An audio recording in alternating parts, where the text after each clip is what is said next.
Sapat pa ba kasi? Sabay-sabay ata. Ay, ako Bebe tayong lahat. At palain tayo ng Panginoon. pumasok na Lagi na laging matanggap natin. Oo nga. Pilimit na natin.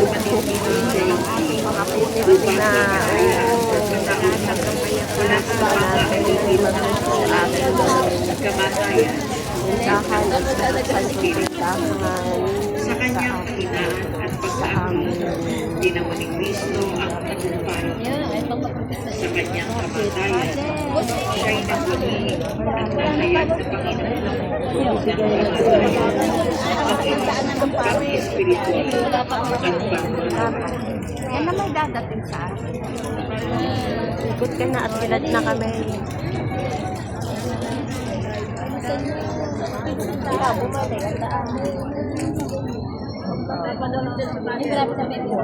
Naku, Father, tuyo na kami dito. Baby, tulog na ikaw. Kunting oras na lang ikaw. Kunting oras na lang ako ninervous sa akin. Ako, umuwi ako nila sa baby nila ang isang boteng biscuits na gayon para sa aking anak na bunso. Nakaman dito na ka ang aking apo.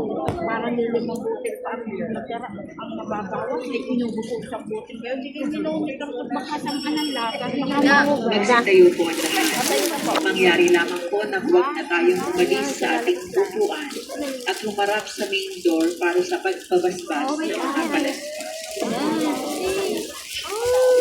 Bless mo kami, Father. O, sige mo, blessing po sa amin.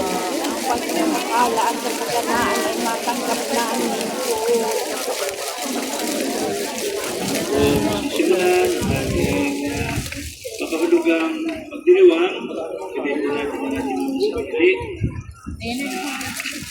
Posisyon po sa ating pagsimula ng panahon.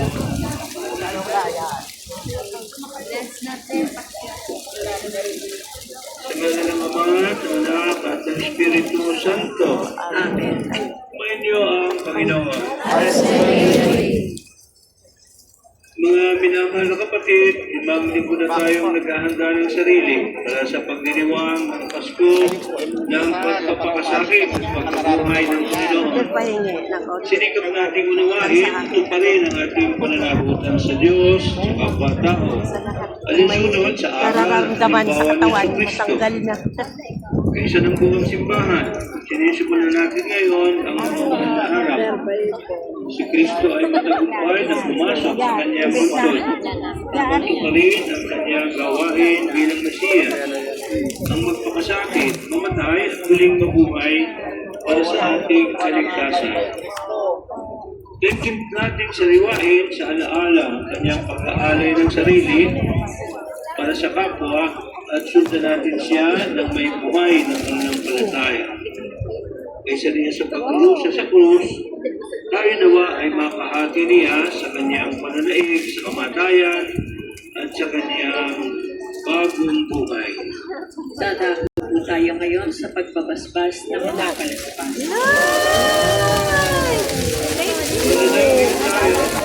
Father, paano pupunta din eh? Ay, kabalyan. Father, yan po na po. Ito po. Ito po. Ito po naman. Sandali po. Nagre-rito pa ho, nagre-rito pa ho. Siya aming masundan, ang pamamagitan niya ay aming sabitin, ang hindi magmamaliw na dun sa Jerusalem, sa kanyang pinag-aharian, Pagkatapos po ng rito, saka po tayo mag-uusap. pa sa walang hanggan.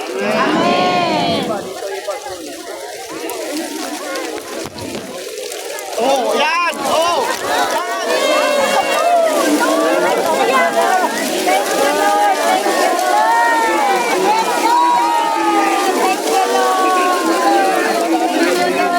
Kaya tayo tapos na.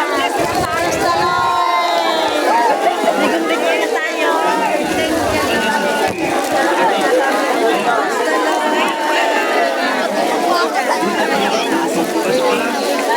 Thank you.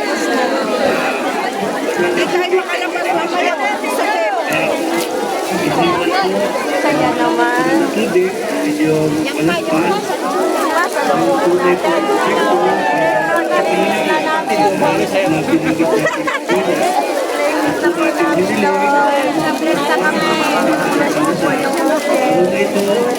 ay sa pagpalain ng Diyos. Ito po'y maging sagisan na pagtanggap kay Kristo sa ating pamumuhay.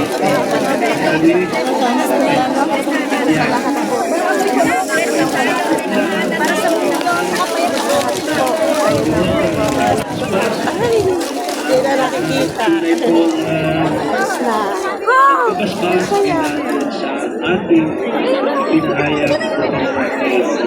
Ang ng tubig po, Tatamaan na tayo masyado. Maamo eh. hinihiling sa pinahayag natin. Thanks God. Medyo mga nabasbasan.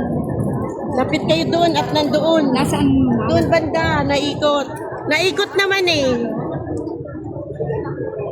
Naikot naman, naikot. Naikot pa nga? Oo. Andyan o, dalawa na dyan. Andun o, lumapit kayo doon o. Naikot. Ayan o, ayun katulad nito o. Puntahan kayo dyan. Nay, di ni Nay. Nasaan na kayo? Nay! Ayan o, yung mga nagtutumpok po siya na yan. Ligong-ligo na. Ay, thanks God. Ay, tapos na.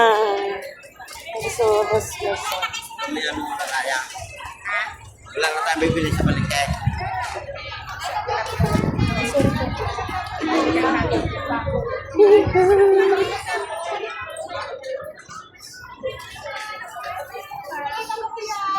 Ate! Lalagyan ako. Lalagyan daw tayo.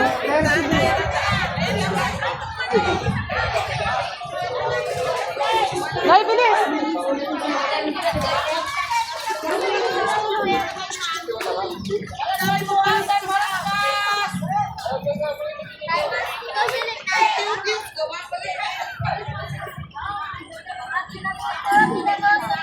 Tapos na.